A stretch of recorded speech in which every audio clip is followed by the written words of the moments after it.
Take me over. I'm all I wanna be. I want the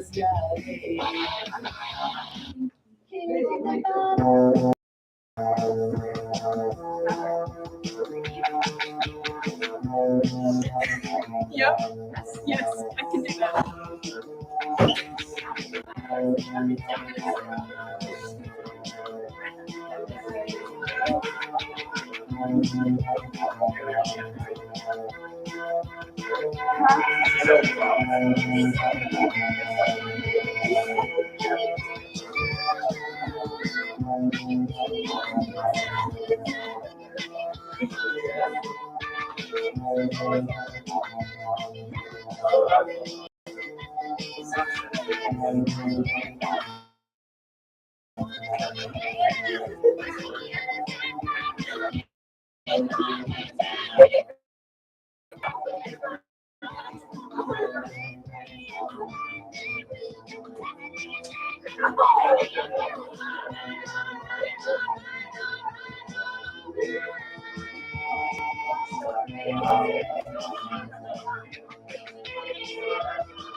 rock. I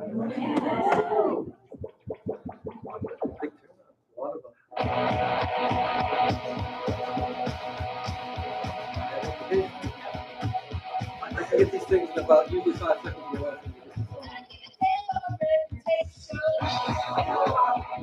She opened her show with that song, 1981.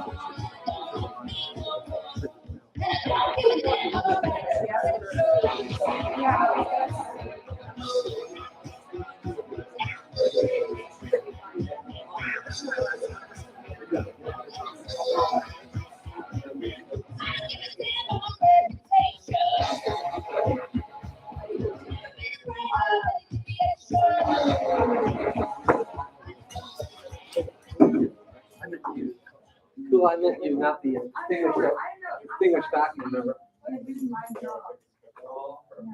And I didn't get the cue. Do we have another? No,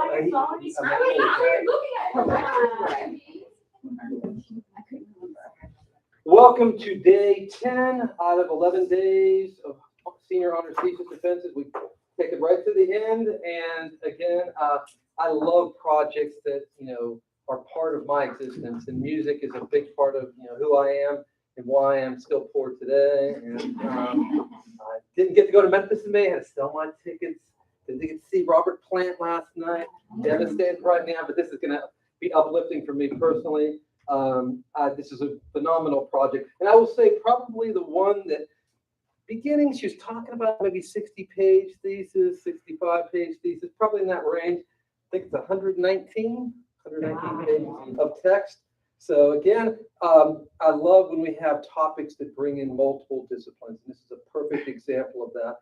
I think you're really going to be entertained by this presentation. Let's give it up for Mei Li. Thank you, Topish, and thank you all for coming. Welcome to the defense for my thesis, Bad Reputation, Women, Sexism, and Activism in Rock and Roll. To start with my literature review, Living Like a Runaway by Lita Ford was helpful because it put me into the culture and the world of rock and roll, and it was also the rock biography I read. Additionally, Equal Opportunity Objectification, the sexualization of men and women on the cover of the Rolling Stone by Erin Hatton and Mary L. Troutner was helpful because it gave me data on the concepts of sexualization that I talked about in chapters 3 and 4 of my thesis. Finally, It's a Man's World, Music Groupies and the Othering of Women in the World of Rock by Gretchen Larson was helpful because it provided me the blueprint of how women were systematically removed from rock and roll. My first chapter, I'm the Queen of Rock and Roll by Slater Kenny, looked at rock and roll history and feminist theory through waves 2 through 4. To look at rock and roll history, my thesis covers a century of rock and roll. From the 1920s to the 1940s, we see that the predominant genres are jazz, blues, and R&B.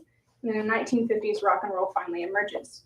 From the 1960s to the 1980s, classic rock encompasses many genres, including new wave and hardcore. And in the 1970s, punk emerges.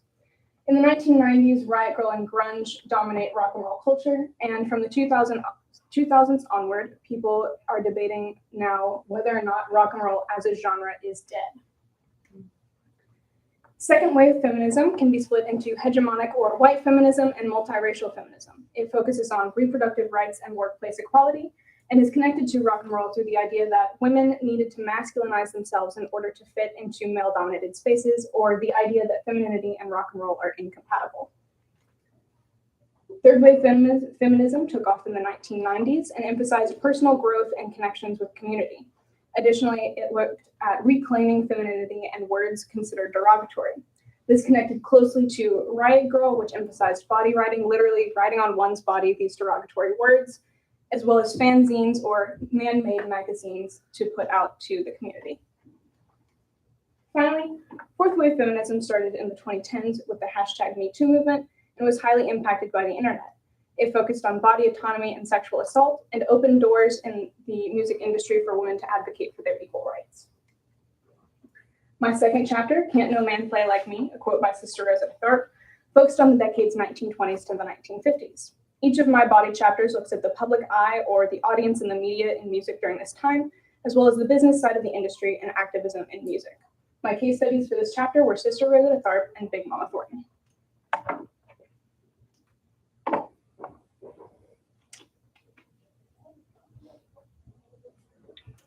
Many women and young girls during this time were told that girls don't play the guitar. It was unheard of for a woman to play the guitar at this point. This impacted the decisions of girls for decades, and we can still feel its effects today. Sexualization began during this period with soundies or small music videos that accompanied jukeboxes, and it still deeply impacts the industry today. In these soundies, women were sexualized to benefit male audiences that believed that women should only be in rock and roll for sex appeal. In these soundies, the singer either had to be in a revealing outfit or sing alongside dancers who were sexualized in order to be successful. This sexualization also occurred outside of soundies. My first case study for this chapter, Sister Rosetta Tharpe, was an icon. She is an influence to many rock artists, including Elvis Presley and Brittany Howard, a case study with my later chapters, and was a gospel singer from Arkansas that played the electric guitar. She managed to avoid sexualization throughout her career. However, when she joined a band with Lucky Melinda, control was taken from her on which songs she could play. Notable events associated with her is her wedding concert, which was a publicity stunt that she decided to do before she even found a husband. This was controversial because it flaunted her wealth.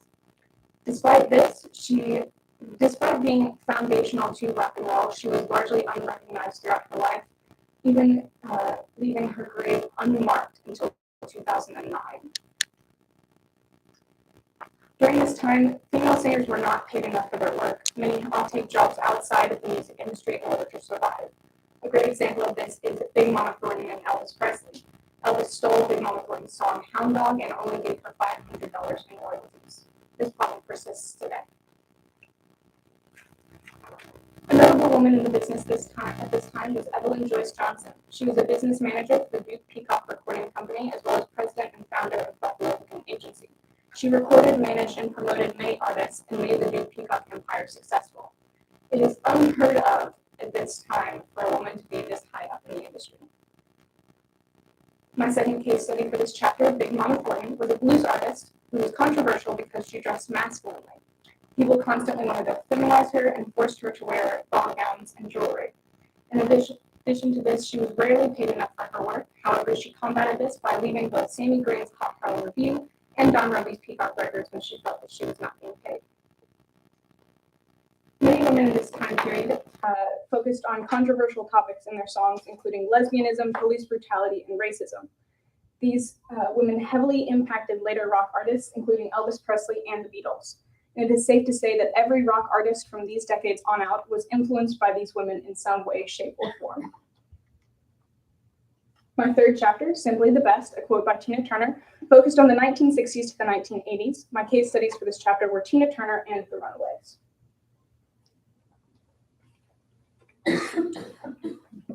During this time period, women were much more likely to be sexualized in the media.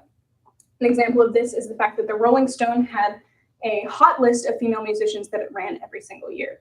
So we can take a look at this graph, which contrasted non-sexualized images of men versus sexualized images of men and women on the cover of the Rolling Stone from the 1960s to the 2000s. We can see on this graph that non-sexualized images of men stay around 80 to 90% throughout history. However, hypersexualized images of men never go above 5%.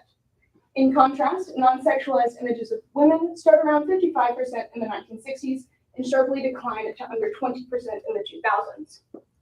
Finally, hypersexualized images of women begin just above 10% in the 1960s and skyrocket to above 60% in the 2000s. Sexualization overrides these women's talent, so people only see them as sex appeal.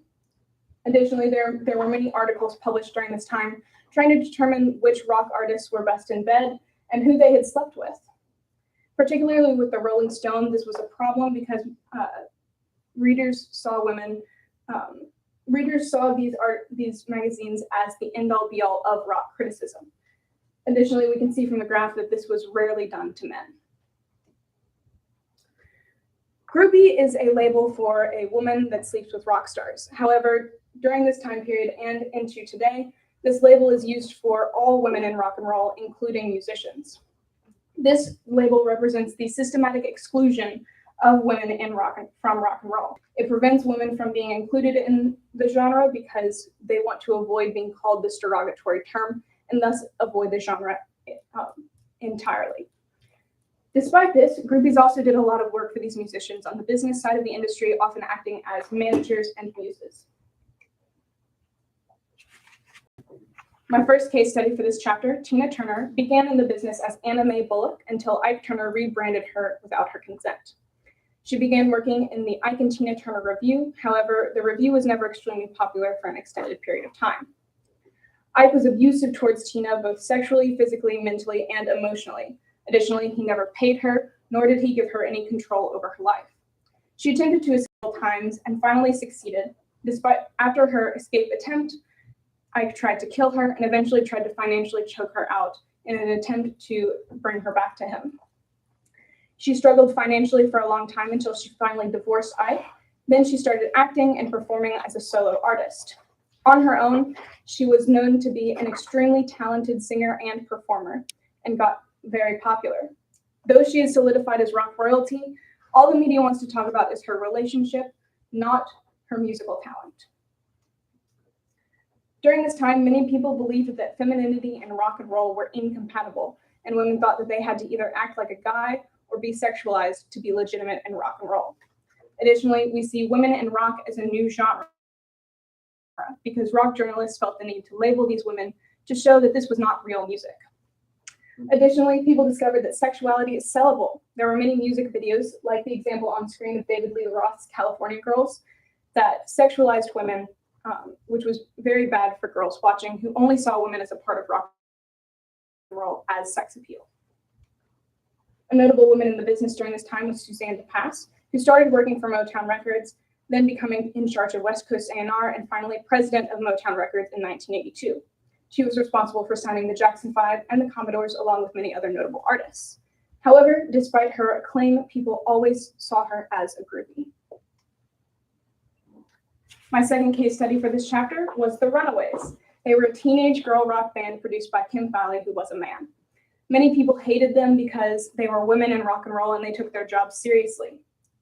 They were highly sexualized by the very hostile media as well as the audience. Many male audience members only valued them for their sex appeal because they saw them as threatening to rock and roll if they viewed them as real musicians. Fowley himself put them in situations in which they would be sexually assaulted or sexually assaulted them himself. They were also never paid enough. Eventually, the band broke up, and Lita Ford became a musician and is now known as the Queen of Heavy Metal. Joan Jett became a highly popular musician and producer, and Cherie Currie became a chainsaw artist. Jackie Fox went to law school, and Sandy West went to prison. They were extremely inspirational to girls and women everywhere, showing them that women can play rock and roll. Finally, women used music videos during this time to send out messages of protest and social commentary to the girls watching. They criticized sexualization, harassment, gender roles, and discrimination. My fourth chapter, titled Do You Want to Stay in the Kitchen? A quote by Pussy Riot, focused on the 1990s to the present day. My case studies for this chapter were Bikini Kill and Pussy Riot. Women are still largely unrecognized in the industry. As we can see by this statistic, only 7.7% of Rock and Roll Hall of Fame inductees in 2019 were women. This is a problem because women in the past never got the recognition that they deserved from the media or rock historians. Additionally, both the audience and the media still sexualizes female musicians. We can see from this Revolver magazine cover, this magazine ran an article each year until the 2010s called Hottest Chicks in Hard Rock. Additionally, aggression from female musicians in their music is less accepted than that from their male counterparts, and many women have to adjust the emotions that they put into their songs to fit into society standards. We can see from this table that music made by men is seen as aggressive, ferocious, furious, as well as political and global, while music made by women is seen as soft, sweet, personal, and emotional. Finally, the media rarely portrays these women as musicians, always as groupies, fans, or girlfriends. Despite this, there have been extreme improvements in the industry. People now want to see women rock and roll, and there's pressure from audiences to get more equality in music festivals, radio airplay, and award shows. In 2021, all Grammy Best Rock Performance nominees were women, and recently Hayley Williams became the second woman ever to be #1 on rock charts. My first case study for this chapter was Bikini Kill. Bikini Kill was one of the founding bands of Riot Grrrl, which started as a movement to create a space for women in punk. Riot Grrrl was highly intertwined with third wave feminism, using both word reclamation and the concept of ugliness as a way to subvert sexualization. Kathleen Hanna of Bikini Kill was a leader of the movement. She wrote the Riot Grrrl Manifesto, which outlined the movement's beliefs. Riot Grrrl gave women and girls a space to talk about their experiences of discrimination and assault. Additionally, Bikini Kill as a band experienced hate and sometimes violence from male audience members who only wanted to see them sexualized. Despite this, the band inspired women and girls to make a space for themselves and advocate for equal rights in rock and roll. There is still a lack of representation in rock journalism and criticism because there is a lack of women in this side of the industry. Some women musicians are forced to accentuate their sexuality by bandmates. Additionally, many are not given control over which songs they can play or what they can wear. Additionally, many are still paid less than their male counterparts. An example of this is Amy Lee's lawsuit against her former management company over its addition of Paul McCoy's lyrics to Bring Me to Life without her consent. This shows that music by women is still seen as less valuable and less authentic than music made by men. A notable woman in the industry now is Lindsay Hastings. She works at WME Booking Agency, and in my interview with her, she stated that she has to be more confident and more assertive in her job because she is questioned a lot as a woman. However, she also stated that there has been extreme improvement in equality after the #MeToo movement, and that many male musicians now want to work with women in the business and value their opinions. My second case study from this chapter was Pussy Riot. Pussy Riot is a band from Russia that formed after Vladimir Putin came to power and is most known for their Punk Prayer, which was a feminist song performance criticizing the church and its connection to the state, as well as misogyny and homophobia. They performed this on the Sacred Altar of Christ the Savior Church in Moscow in 2012. Because of this, they were arrested for hooliganism motivated by religious hatred and jailed. However, members of this collective are constantly in and out of prison for their performances, so they're used to this. Despite this, the band still protests Putin, police brutality, sexism, and Trump. Because of Riot Grrrl, we see more overt activism in rock and roll. The intention is no longer to make music, it's to push out a social justice message. Rock and roll just happens to be the vehicle in which they do it. Many musicians also see it as their responsibility to use their platform for good. My fifth and final chapter, titled When She Walks, the Revolution's Comin', a quote by Bikini Kill, looks at a final case study of Brittany Howard. Brittany Howard started in the band Alabama Shakes and went solo after the band got popular. As a solo artist, she has received 7 Grammy nominations and won 1. She is known to be a genius at blending genres, and the media recognizes this, recognizing her musical prowess and talent. In her songs, she discusses a lot of issues like queer identity, religion, and personal experiences with racism, which allows her audience to both love and be inspired by her music. Additionally, she was directly influenced by Sister Rosetta Tharpe. Women are inspired by the women that come before them. This era of rock and roll is dominated by women because of increased representation in all sides of the industry. There is still a long way to go for total equality, but we must think about what the industry was like just a century ago. Women today are working hard to maintain the spot in rock and roll for women and solidify them as legitimate musicians as they always have been. Thank you.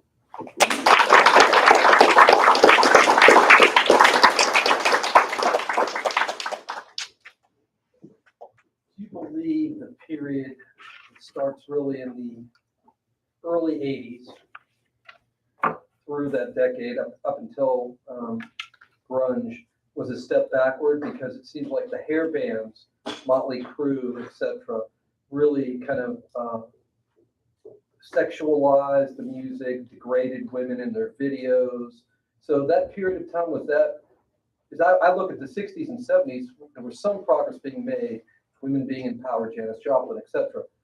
And then the 80s seemed to be taking a step in the wrong direction, and maybe MTV had something to do with that. Could you comment on that period of time in your research, and maybe even on the MTV phenomenon, whether it was good or bad? Yes. Do you want me? Can I go back to my? Okay. So the graph you can see that I used.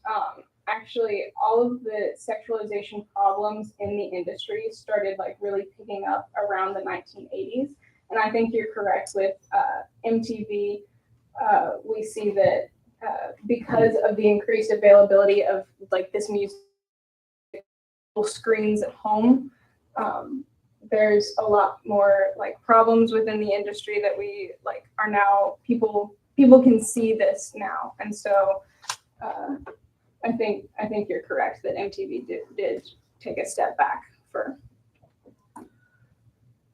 If you could have added an additional artist, I've got so many here.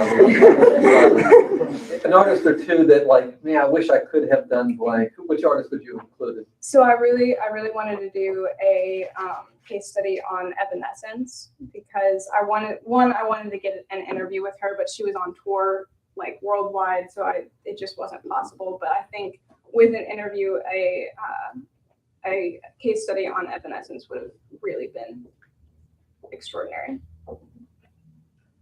I'll turn it over to Mike. Well, you stole my question about MTV or music videos ruining like the ability for females to move forward during the 80s for sure. So here's one. So do you think that since like more and more generations are starting to move forward in like the reference of like not being gender conforming, do you think that that will have like a future impact on more and more female bands in the future? I think yes. We also see that like throughout history, women hated the label women in rock. Obviously, I had to use it for my thesis, which I regret that I have to use it, but I do. And so I think there's starting to be a move towards like, why are we even calling them women in rock? Let's just call them artists. And so I think there's a lot more gender integration in the genre at this point. Another thing that I wanted to ask about is like the death of rock and roll. What do you think has really pushed for the death of rock and roll within the music industry last decade or so? Well, so I do one preface to everybody: rock and roll is not dead. It's hidden. It is hidden. I think in history, rock and roll was pop music. That's what people listen to.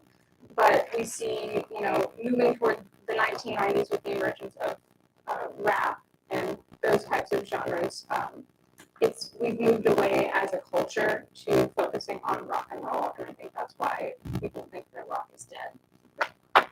You did great. I love the reading. Like Brittany Howard is one of my all-time favorite artists, hands down. And so I was really excited to read that chapter with the case study with Brittany Howard in it. I have so many questions and I'm having trouble. We're going to have a conversation about Agnes Gaylor, a philosopher. I think about both Brandon and Brian New York. We're going to have a conversation after. This is the big thing I want to talk about, but I can't formulate the question, so I'm going to go with something that might be a little more in line with what you've actually researched. So this is on the activism bit. In the research, did you happen to find a higher correlation between women in rock and activism versus men? Was that something that came up, or some sort of trends that you might be able to speak to? And if so, why do you think that is? So I didn't look at activism from like music made by men, but I can say that the reason that I said that now it's not about the music, it's about the activism, is because in like Riot Girl, as like, I'm gonna call it a culture because it really was, as a culture, it emphasized that like making change in the community, and it was the first time we see like a music movement like on a large scale as both a social activism movement and a musical genre. And so I think Riot Girl really was like the catalyst for activism in music. Because, of course, you see, like, in the past, women have made music, and men as well made music with an activist stance, but it was always mostly focused on music. Fantastic job. It's very entertaining. I loved it.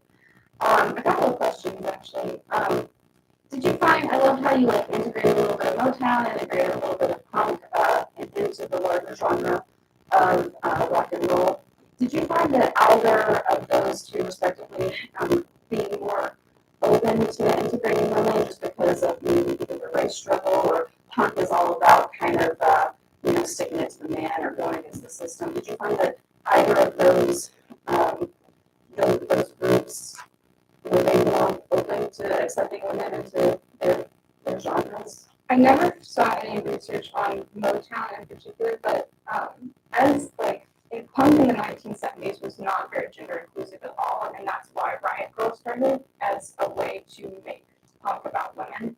And so if we're talking about 1990s punk, definitely, but 1970s punk not at all. Excellent. And so, of course, American music is pervasive across the globe. And I don't know if this goes beyond the scope of your research, but did you find anything that advocated that, as American music was listened to around the globe, that it helped to foster feminist movements in other locations, or that it helped to inspire women abroad, because it does reach such a far audience? So I can't speak to any impacts, but there were several case studies that I talked about, particularly the Runaways that were very popular in Japan and I think Sweden. So I'm sure that they did have some impact there. Additionally, this isn't a band, obviously, but Pussy Riot is very international in its scope, and it collaborates with a lot of other feminist rock groups. Okay, excellent. I think I might have one more follow-up on a few last questions. The change in the dynamic there is quite fascinating for the audience. You were talking about punk being male-dominated. At what point is it when you start to have the new wave movement that follows punk, where women are being more included in the conversation, more included in the music? Was there a turning point or breakthrough artist at that period of time? I think about how Blondie comes onto the scene. It's really a game changer. That's what Eric was. But anything you saw in that transition? Well, of course, Blondie, but I think part of what was what changed in the 1980s was from between 1970s and 1990s, a lot of those 1980s groups were gender non-conforming in nature, even if their artists weren't. The Attire, think Culture Club. I'm trying to think of David Bowie. Thinking that was the name I was trying to think of. And I think that gender non-conformity in music, especially from men, really opened the doors for more female representation. Okay, what do you think the audience is about? Okay, I saw Caroline first. So I feel like I remember you telling me about that sounds like I'm wondering if that's a company with fixed to allow me to go. Thank you for asking me about that. I would love to, because I had to cut this for my presentation. Okay, so the Blues Mafia was this group that orchestrated the blues revival. It was in the 1950s to 1960s, and it was this group that was formed because they thought that the blues was dead. It wasn't. It was run by black women. The black women moved up north to get more popularity, but they were singing about romance and happy things, because happy music makes you happy. The Blues Mafia was a group of men who stated that real blues was depressing. They fetishized stories from slaves that made the blues genre, and so they stated these women that were up north singing happy blues music, they weren't playing real blues, and so they effectively and systematically pushed these blues women out of the limelight of the genre, and instead emphasized male musicians that weren't very popular at the time at all. And it completely changed the dynamics of the blues genre. Okay, so you mentioned that many of the sources that were built at the time about diesel wings, they were sexist or portrayed in a sexualized way. How did you find sources that were less biased to learn about diesel wings? So a lot of the sources that I used, like that looked at this time period, were written post the time period, like analytically. So they provided a better nonpartisan understanding of rock and roll at that time. Okay, so what's your favorite rock band? And also, did that or your taste in music change over the course of the year? Okay, this is a good question. I think I'm gonna have to say my favorite rock band.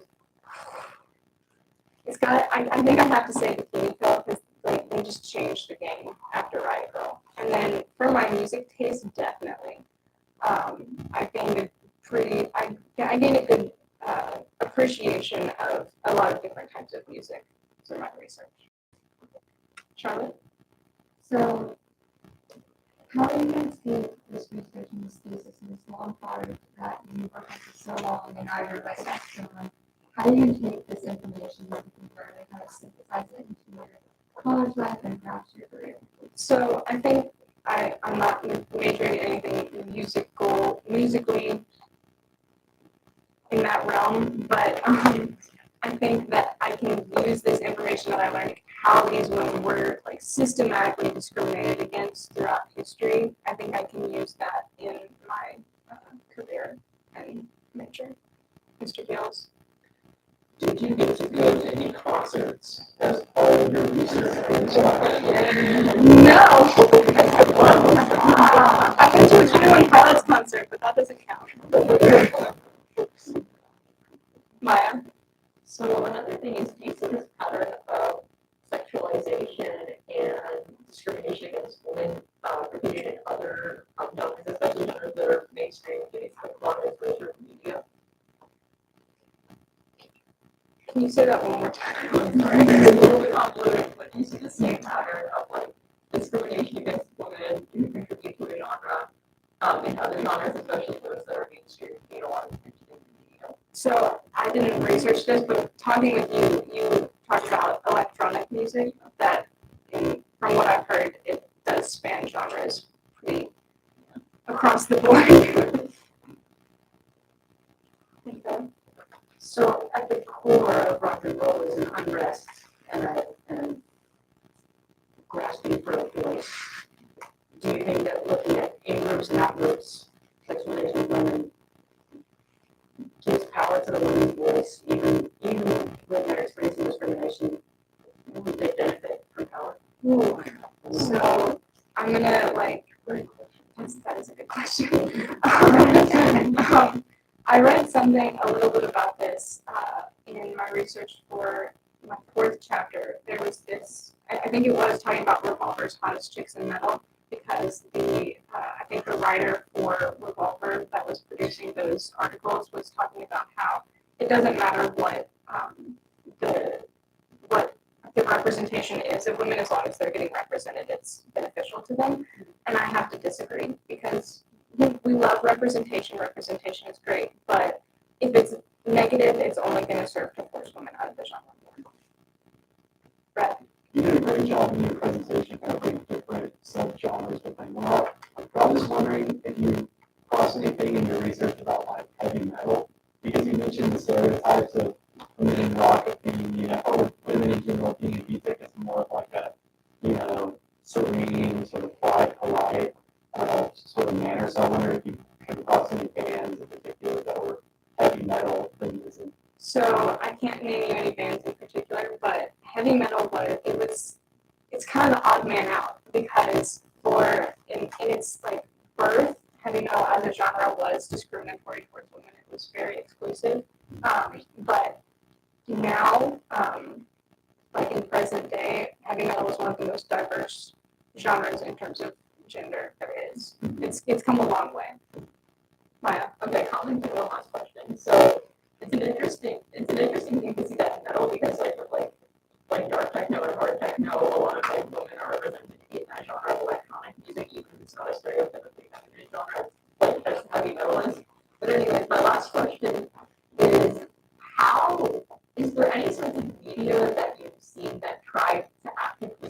stereotypes that maybe they once perpetuated. Can you give me an example of a stereotype that you're talking about? Because there's a lot. Like, for example, you're talking about like the hot chicks in the Revolver magazine. Is there any like types of like magazines or media that have tried to like run stuff counter to that? So this gets me into the ugliness trend of Riot Girl. It was kind of at the same time as Revolver. Obviously, Revolver moved past Riot Girl's time period, but Riot Girl used ugliness, like ugly voices. So a lot of punk music in the 1990s doesn't sound great. And it was purposeful because also these women also didn't dress in extraordinarily feminine outfits. I'm going to give you an example of Courtney Love from Cole. Her core aesthetic really played with the sexualization of children. And so Riot Girl as a genre used ugliness to combat sexualization in the industry. Jackson? During your research, did you find any examples of either using kind of femininity or the female body as a form of empowerment rather than sexualization? Mm-hmm. So I'm going to come back to Riot Girl again because because of its association with third wave feminism, it started combating the idea that femininity and rock and roll were incompatible, and so a lot of these women started like wearing dresses again, whereas earlier, if a woman wanted to be seen as legitimate in rock and roll, she couldn't.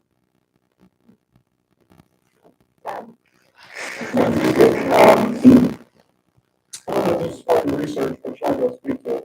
So in the 80s, when MTV and those hair metal bands and exploitation of women as a sexual image really being everywhere, how that skyrocketed. Do you see any current changes in the music industry around, especially with the record industry now, promoters and people who release music control a lot of it now?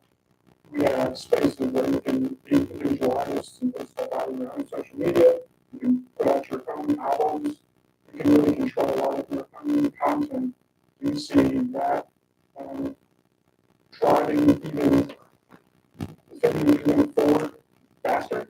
I do think that it's gonna improve the quality in the industry very quickly because a lot of the problems that I read about in like exploitation of women in the industry in history were because of the manager or the record company or the producer.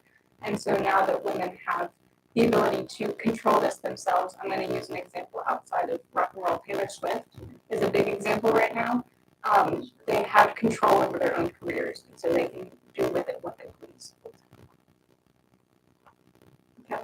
I recognize you have the narrower scope for this paper, but like as follow-up on Brett's question, did you look at any of those like big women who have made a business of owning their own label, like look at Ani DeFranco's Righteous Babe, or maybe Ray Stevens Records, and they're actively signing females, actively signing lots of people, a diverse range of people, but actively looking to sign them.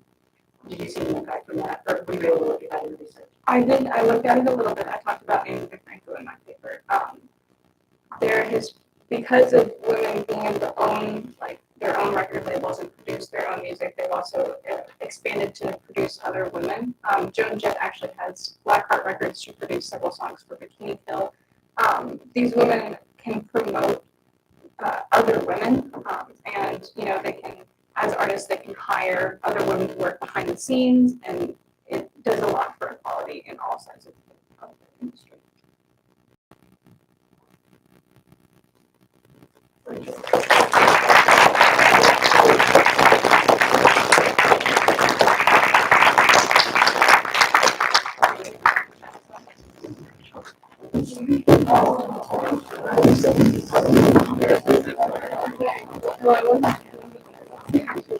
Let's get a photo. Ready? The family second. And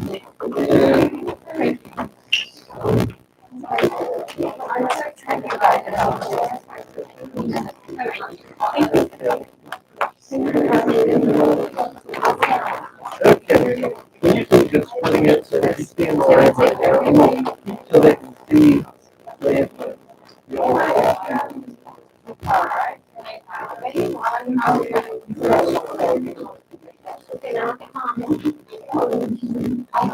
Yeah, family. Congratulations.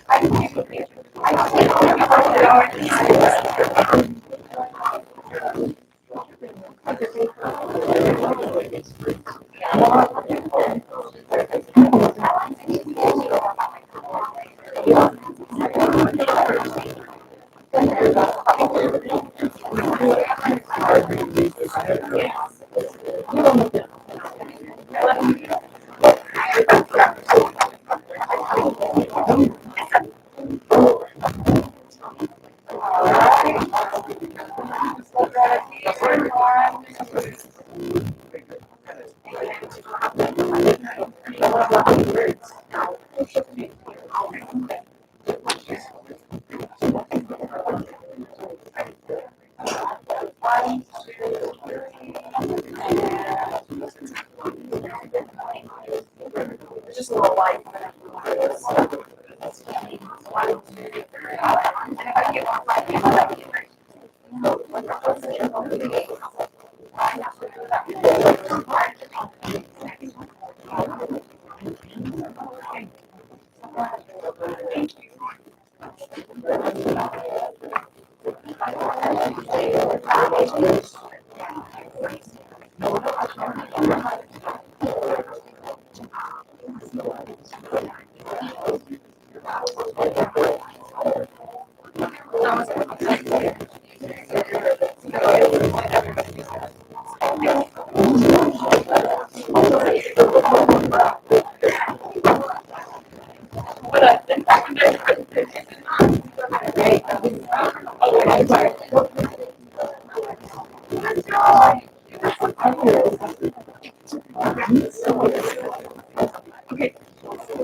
Just got locked.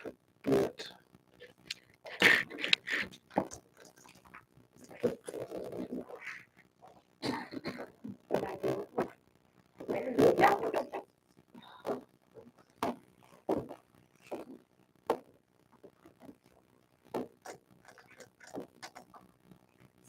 I'll leave it turkey down. No. I'll leave it turkey down. No.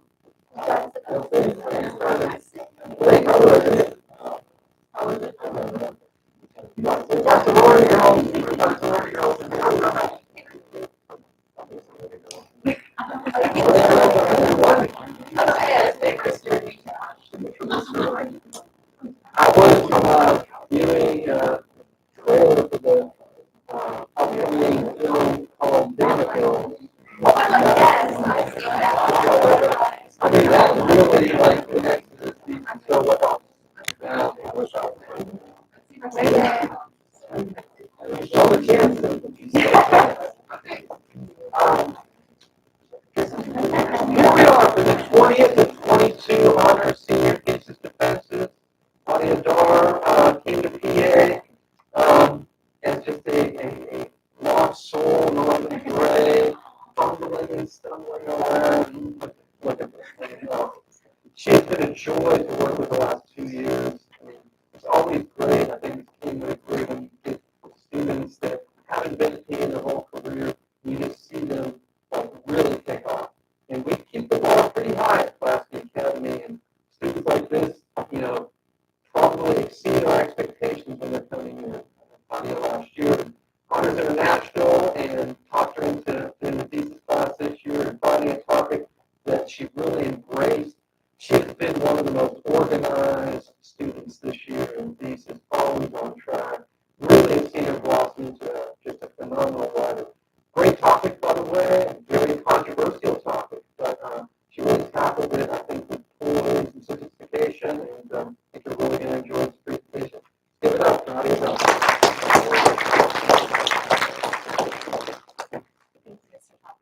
Hello, my name is Claudia Dar, and I'd like to thank you all for coming to my honors senior thesis defense titled Freshmen to the Bar, Analyzing Hazing and Toxic Culture in Grade 12.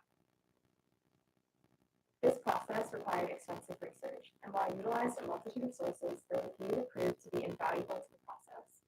These two books, The Hazing Reader and Hazing, Destroying Young Lives, both compiled and edited by Hank Muir, a prominent author in the study of hazing, were immensely helpful in my research process.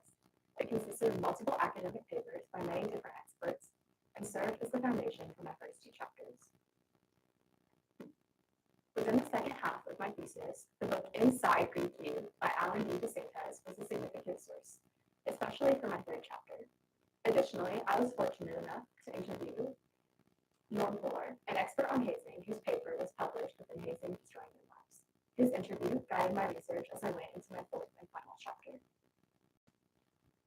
For the purposes of this thesis and this defense, the definition of hazing is defined using Hank Muir's words, stating that hazing is any action taken or situation created intentionally, whether on or off fraternity premises, to produce mental or physical discomfort, embarrassment, harassment, or ridicule. While this problem is not confined to Greek organizations, with cases being reported in collegiate bands as well as the military, it is an extremely prominent problem that affects a sizable portion of the college-age population in the United States. This is an extremely important topic of discussion, as an increasing number of people are joining social Greek organizations and consequently being exposed to the risk of hazing. It is important to give context to the 3 different types of Greek organizations that exist, as they all have vast differences. First, there are professional fraternities. These groups focus on bringing together students in the same field and are usually comprised of all genders. One such group is Nu Epsilon Delta at the University of Michigan, a pre-health fraternity focused on bringing students together that are following the pre-health track.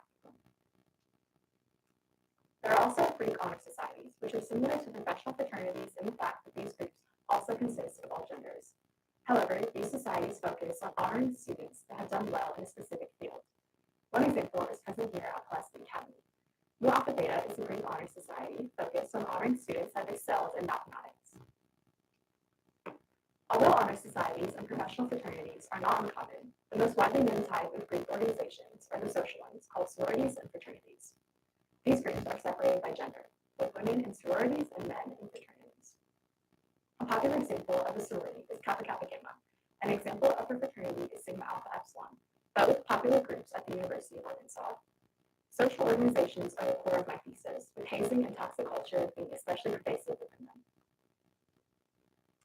Sororities and fraternities were not always the social Greek organizations seen today.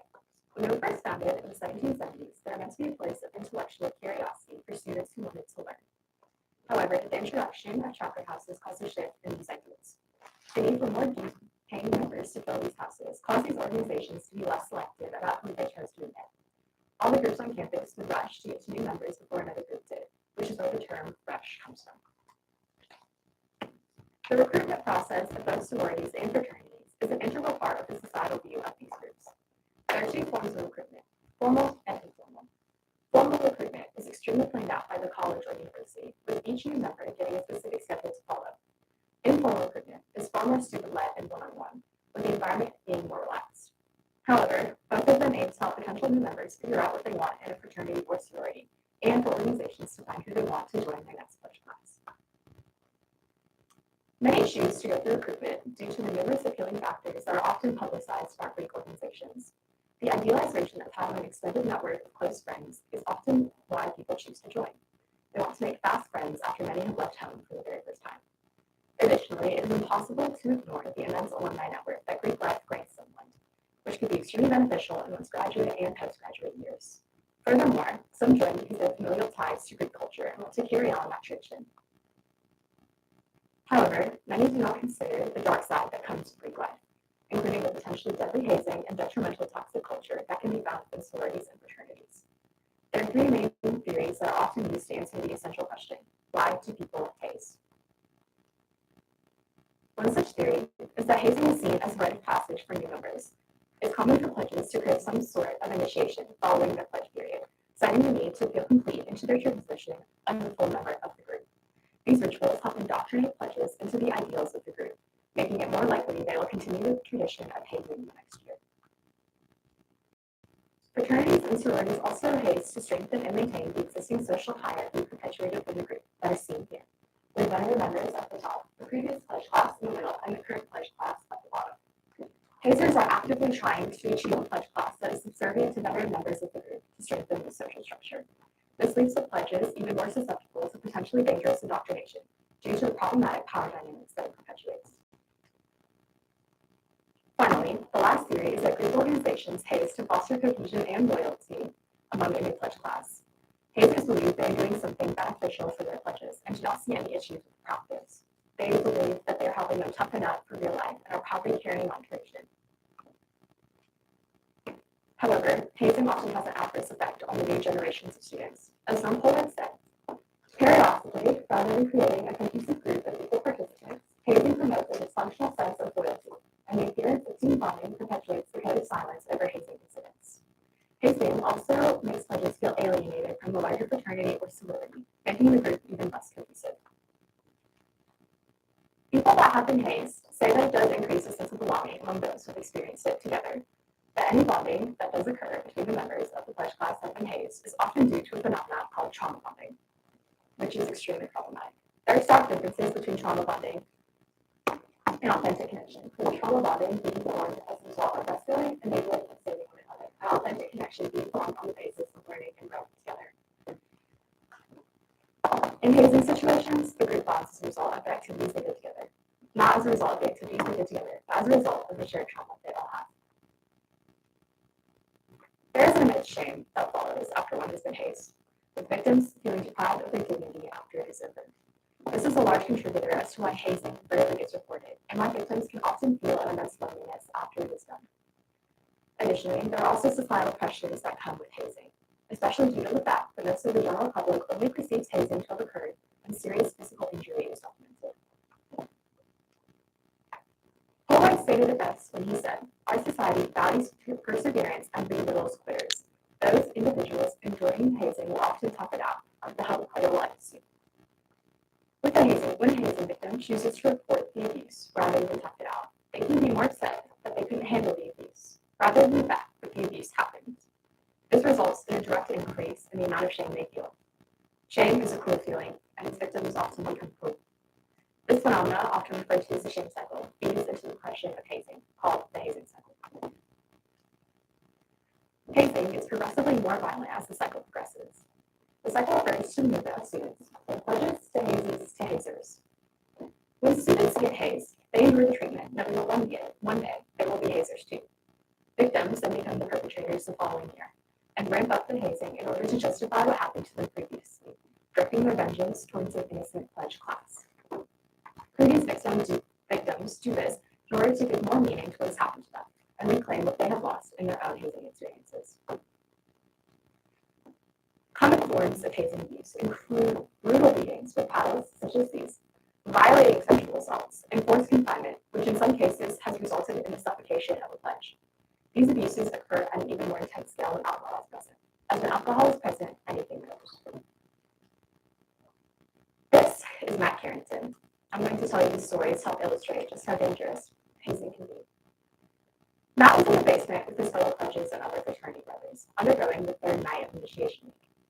He was not allowed to make eye contact with anyone in the room, and was forced to drink copious amounts of water while answering trivial questions about the fraternity, all while naked. If he got any questions wrong, he was forced onto the concrete floor that was covered with backlit sewage and told to do push-ups. In addition, he was forced to ask permission to urinate on himself due to the immense amount of liquid he was being forced to drink. It may seem curious as to why he wanted to wet himself, but with hypothermia setting in, any way of keeping warm was welcome. Matt vomited on several instances throughout the night. He was exhausted and cold. All these events finally culminated in a seizure. When some of the younger members tried to call 911, they were stopped by veterans in the group. Instead, they chose to lay him down on a couch in the basement, where his organs proceeded to shut down as his heart and brain began to fail. He died on that basement couch, alone. A later autopsy determined that had hazers made the call when Matt first went down, they could have saved his life. But for whatever reason known only to them, they didn't. While stories such as Matt's are in the extreme of hazing, pledges still endure horrific abuses which can lead to the development of PTSD. This is especially due to the aforementioned shame that can be felt, which bars them from speaking about their experiences and seeking professional mental help. Hazing is not the only potentially detrimental result of fraternities and sororities, with the toxic culture perpetuated by them also having adverse effects on the pledge's mental health.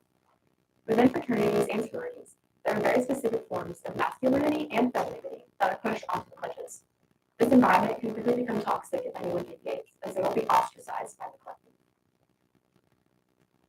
The ideals of masculinity and femininity are strongly showcased through romantic relationships and group life. A culture of disrespect towards women is often facilitated by fraternity men, with women being judged on their physical appearance, being reduced to vulgar body parts in conversation, or even being used as a competition within the sorority house.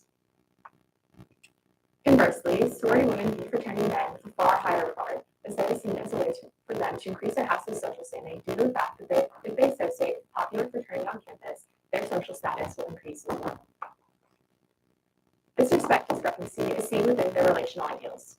Patriarchal, heterosexual relationships are emphasized both fraternities and sororities, but there are many roadblocks in the way of successful relationships in Greek life. Fraternity brothers often do not support relationships due to the fact that it's common for them to feel replaced by a girlfriend. To them, relationships only flourish when the fraternity brother can still go out and party, and even then, infidelity is highly likely and encouraged by other members of the collective. Sorority women also struggle with relationships due to their perceived obligations to their sorority house.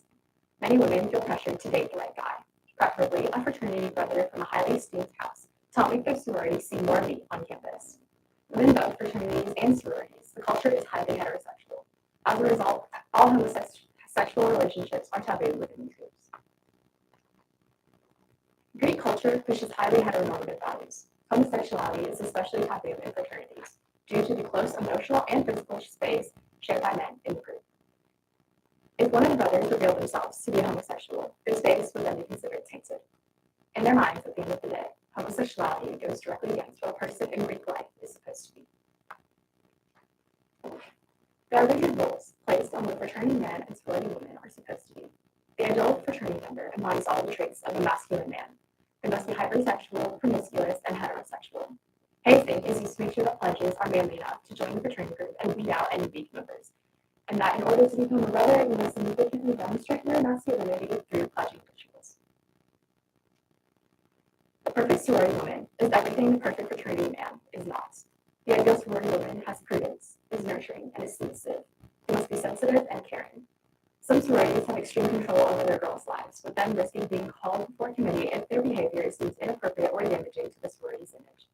This level of control may seem extreme, but is the length some sororities are willing to go to in order to protect their image.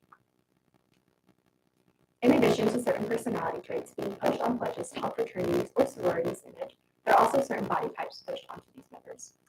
Both men are preoccupied with diet, exercise, and body shape. However, they have different goals in mind. The men citing the need to be bigger, and the women citing the need to be smaller.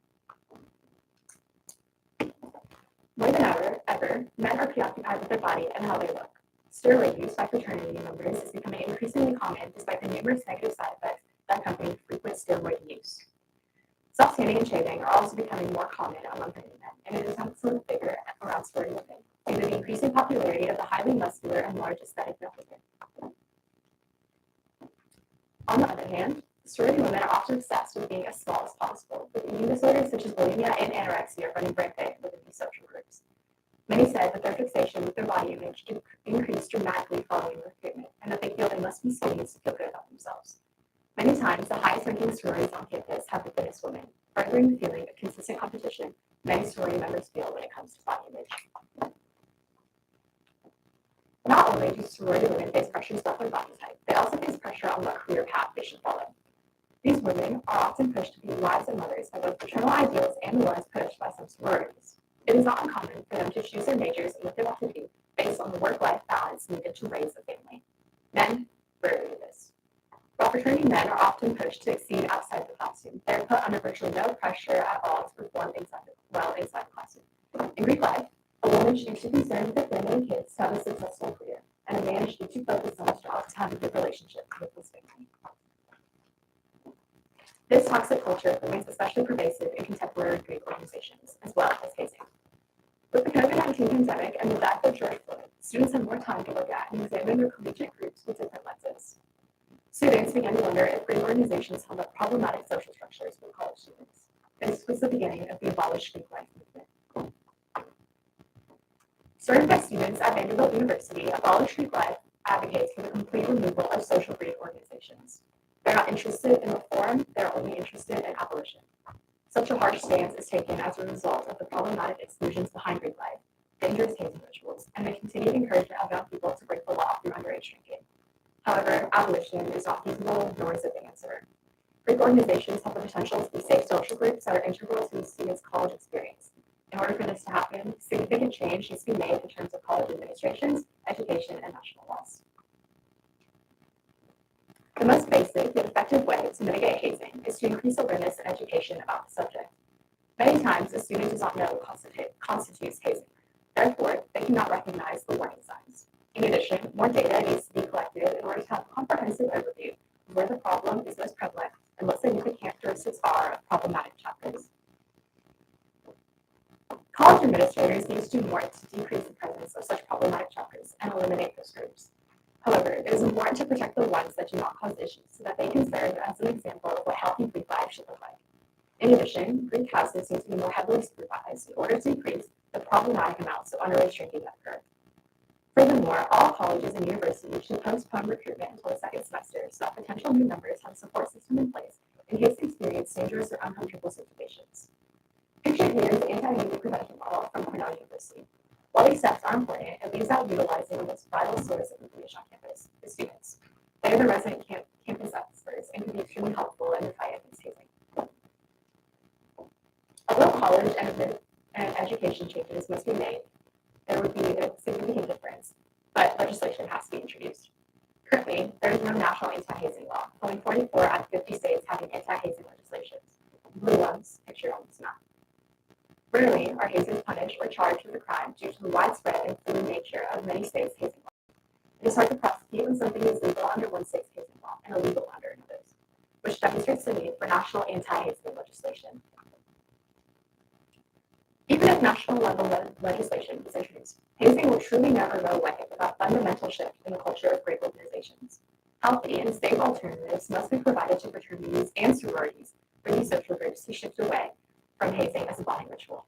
Bonds can still be formed within the pledge class, but it needs to be away from alcohol and in a safe manner. Initiation and bonding rituals are not inherently bad, but dangerous and problematic ones cannot be allowed to continue. It is unrealistic to assume that hazing will stop overnight. So a strong, gradual decrease in the practice is what hazing groups must work towards, anti-hazing groups must work towards. Fraternities and sororities are not inherently the problem. The people within them that perpetuate hazing and a toxic culture are. All it takes is a single pledge class to help stop the cycle, to help stop the rush to the bottom. Thank you, and I look forward to your questions.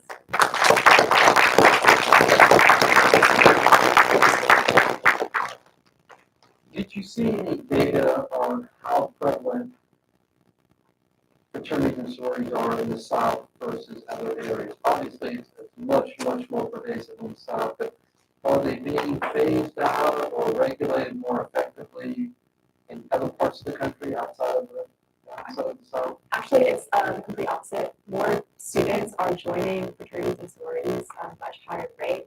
And it's really popular in the South because after the Civil War, fraternities and sororities that already existed chose not to come down to the South because of Reconstruction that was occurring. There was a lot of civil unrest. And so many started their own, and those groups actually became very popular.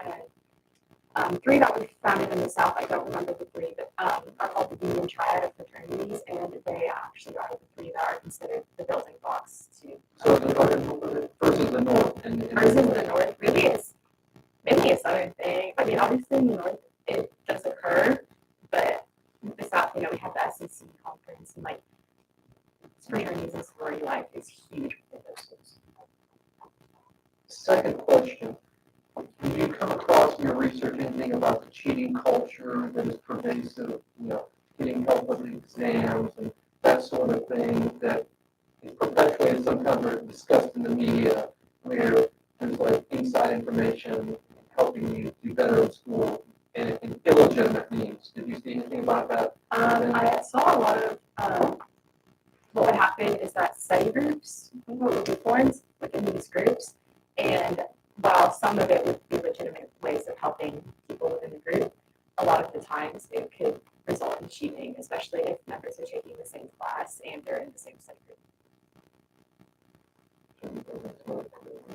And what was your most shocking piece of information that you uncovered throughout this process?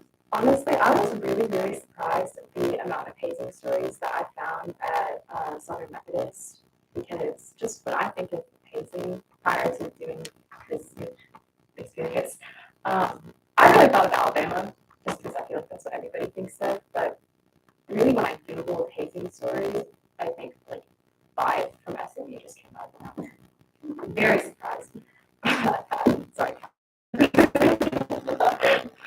Those select cases, though, I guess the deeper question would be, like, are there patterns even outside of the South, but are there patterns within, like, you see these issues come up mostly when they become high profile when there's some tragedy, like you had discussed with the one case study. So are there, like, schools that are targeted in the media because they've had those tragedies and other schools fly under the radar, so to speak?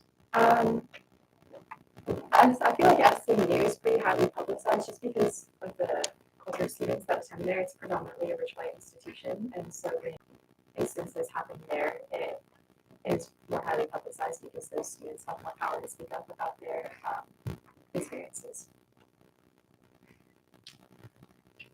What are the culpability, like in the case study that you spoke of, like, was anyone prosecuted for that, or are the alumni responsible, or? Well, I can remember, so his mom, the story, when I told from the perspective of his mom, which I can include, but it was very captivating. I put it in my thesis, but it was told from the perspective of his mom, and originally there was going to be a prosecution because they had, the other fraternity members had come up with a story as to why he was dying on their couch, and so, which had been believed by law enforcement, and so the mom was like, well, what happened to my son? Who did this to him? And no one was giving her answers, so she had to fight for it. And even then, I think the most that happened was like a year of jail time or probation. It's really very wishy-washy prosecution and punishment, which is why national anti-hazing legislation needs to be introduced. Right. So what do you think, because obviously you just years laid out a bunch of problems with the Greek system, but then every year there's so many students who want to join, so what is the in my opinion, a lot of people do it because they want to make friends. A lot of people are leaving home for the first time, and a lot of the time they don't know anybody that's going to their college with them, but they want to meet new people, and they want to have those people that they've met be a support system. And that's why in my policy recommendations, I really stress the importance of moving recruitment to the second semester so that these students are not forced to rely on the support systems they've made during recruitment and during and during their time in Greek life, because if they chose to drop their Greek organization as a result of casing, then they would have no support system left, or they would have, and they have to start all over. You did a great job for that. Yeah, excellent job. You know, I'm always looking for the cross-cultural side of things. And I'm wondering, is this a uniquely American phenomenon, or do you see this in other universities or in Europe, perhaps? Or I think that sororities and fraternities are mainly an American concept. I didn't really look at anything international. I was really focused on sticking to the United States because I knew that's where would be most impactful to my peers. So kind of just leading off of that, you talk about the way in which they are trying to inadvertently or very intentionally reinforce gender roles, and you can see how the hazing and the male fraternities are trying to again reinforce that masculinity. What kind of hazing or do you see that in the female and the sororities? So we do a lot of there was one story that I read, which I feel is a little bit more in the extreme, but women were forced to lie naked on a paper towel and then watch female porn, and if the towel was wet at all, then they would be forced out and they would be dropped by their absolute. No.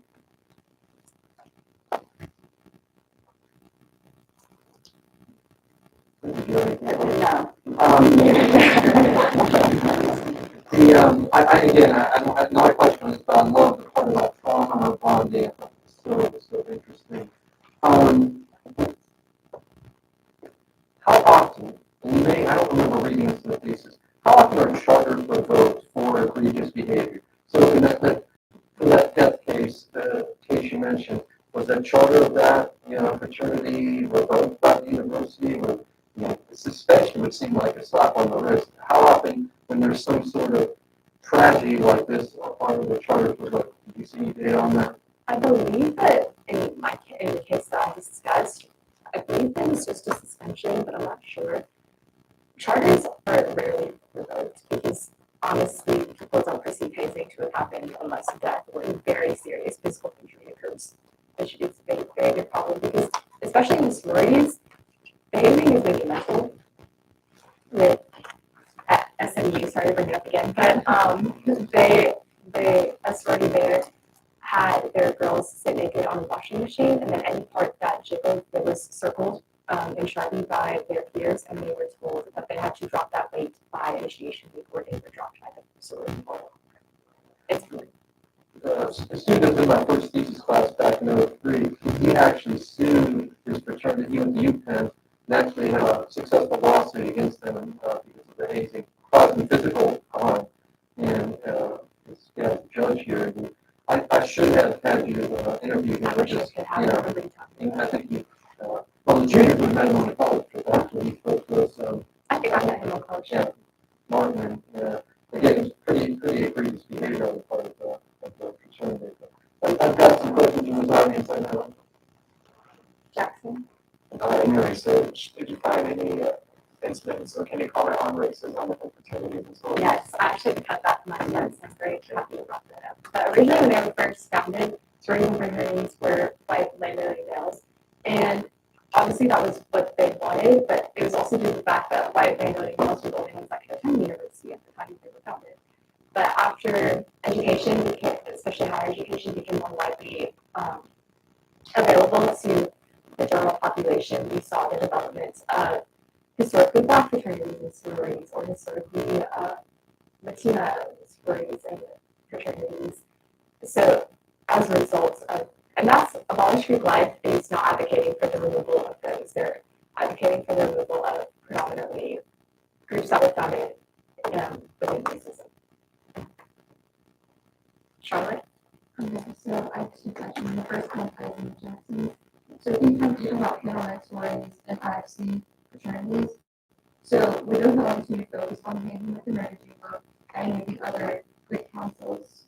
I focus predominantly on those two because that is where that's where the predominant amount of stories and fraternities are housed under. And the second is that as a girl in a Southern family who has been kind of indoctrinated into saying that I need to go to an SEC school and march there. And all my aunts were in sororities, and my sororities, and all my uncles, my grandpa were all in fraternities and fraternities. How do we generate how do we change the opinion of young people that from, oh, I'm just going to endure whatever I have to endure just to be in a sorority because that's what I was told to do. I want to follow this tradition of my family, and it's not that bad. And within there, I'm not friends, and they're these great sororities. So how do we change their minds and try to get them to change the sororities? So I think the most important thing is to offer safe alternatives that are actually fun, because a lot of the times when schools are offering safe alternatives to things, like they're lame. If they're showing like a movie night, it's a movie that's like 10 years old. And so if they're doing anything to put on instances like that, they need to make it that it actually appeals to a lot of the general population, because also people use it for like networking and meeting new people, and you don't do that when nobody goes to the event. So this is kind of related to College question. Do the priorities of fraternities and sororities they vary according to the region? Because I heard that southern fraternities and sororities tend to be a lot more involved, and the north are focused more on volunteer work. I did read about that too. It also varies a lot from the ranking of the sorority on campus. The higher up sororities tend to want to stay higher up, and in doing so, they want, predominantly white, upper middle class, city. That's really their directive. But then, as the sororities get less and less elite, they have less to choose from. Choose from, it's an awful term, but like they have less to choose from, and so those are when you see them more ethnically diverse, and you see a wider range of body types.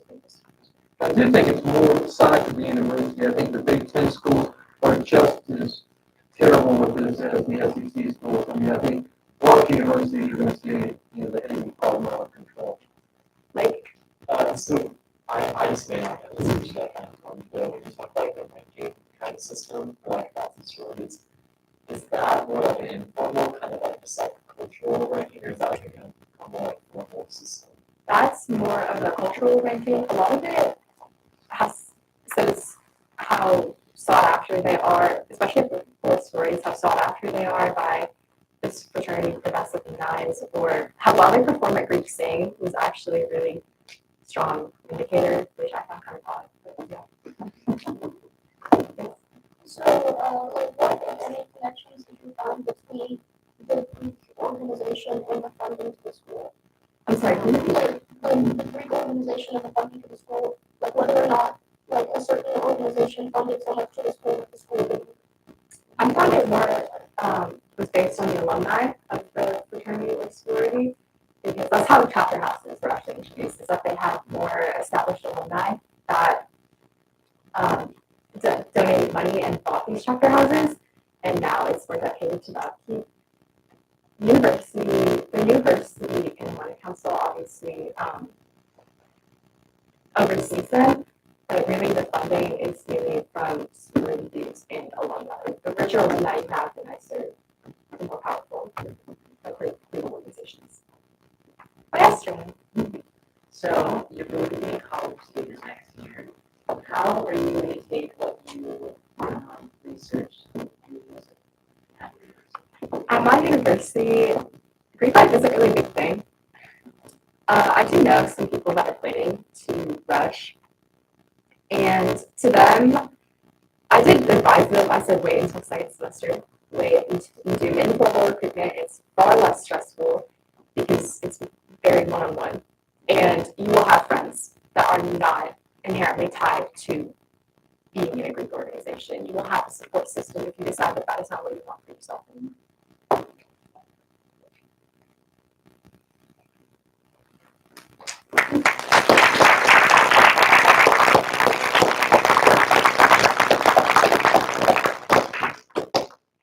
Lady first, and then we'll get Sam up here. Everyone, I expect to see you tomorrow, last day. And then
I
mean, like, okay, there's registration, like, I signed up for my advising date, I just wait until then. Once I check out stuff like that. So you should definitely look at classes, and if you can backpack, that's good. It's a lot faster than running your backpack to start out, and then it like it all depends on how many practice classes you take. I know that a lot of them carry in your backpack, And I wanted to clear my major kind of eventually, but I think that's that. depends on the major. I was biochem, and if there's a ton of prereqs for your major, they tend to be a little bit more. I don't think there's any. I'm looking to do for one and then I wanted to but I don't know what else. I want to do like plumbing side. I want to do whichever is the easiest. For my grade, I think I want to do a lot. So higher GPA is better. I don't know which one. So. Well, yeah, I'm not sure. I think probably side with five. It depends on the like. Well, majors are pretty like hard classes. They're only a couple of things. There's like a lot that are just a ton of them. You have to take that classes that are. So it like depends on what you want to do with that. I think like worst comes to worst, you can just talk to the advisor about the clarity and like when you have your appointment. Well, then you did a pretty much. So Michigan is 2 hours school for their they are Yeah. so it's pretty self-paced. You have to like make sure you're getting your own on your own stuff. Now they have free like people have on the side or some other ones for free. Also, you can talk to them. It's kind of like recommend. Yeah, they can recommend classes. You can go talk to them like about the application. I've done one right now about like the next application. If you have specific questions, they can help you with that too. So they should be able to guide you a little better. And always catch your brother. Clearly, yeah. That'll be fun. Oh, basic part. Yeah, we in basic. Yeah. Is all I'm gonna say.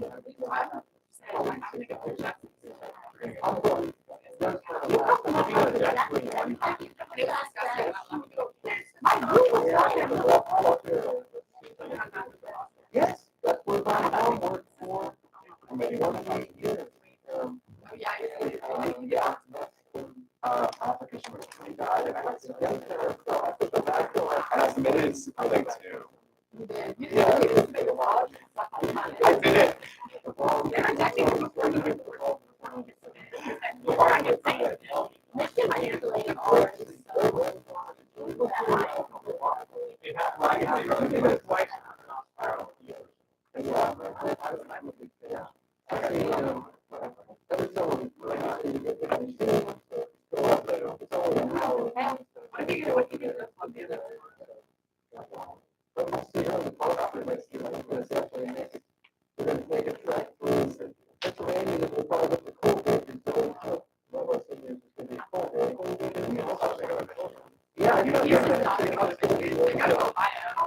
Yeah, I need to go out there.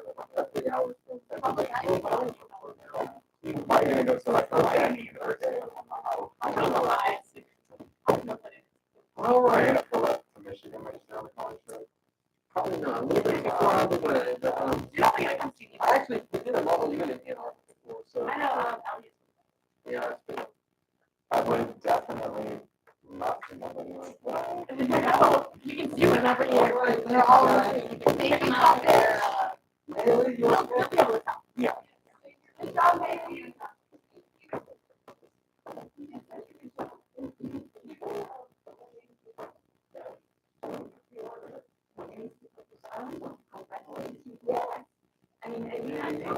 around TVs and that was so great. I think you can actually. Yeah, we need to make sure that the community knows it's awesome to see the best and brightest that we produce here. And these projects are, I always tell students, it's a challenge, but if you work at a steady pace, it's not that much work for the year. If you put out, over, 6 month period, it's really not that much time.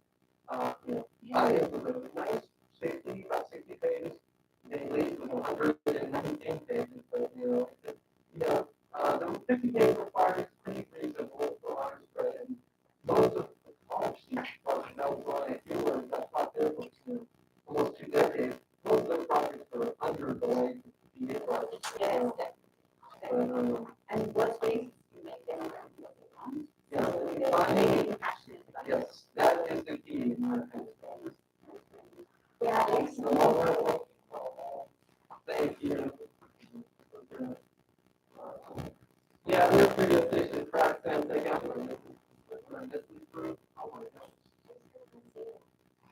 and what was always calling me before, I'll get that call with that text. I'm like, there's all no home stick there. And gradually you get less of those and they acclimate to them. So I'm going to need you. Okay. Always talking about the oh.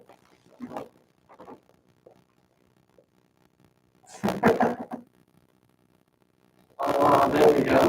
Oh my God. You may just think about it on my paper. Oh, and it all turned out great, And I do want you guys that first chapter to be so much easier for that part.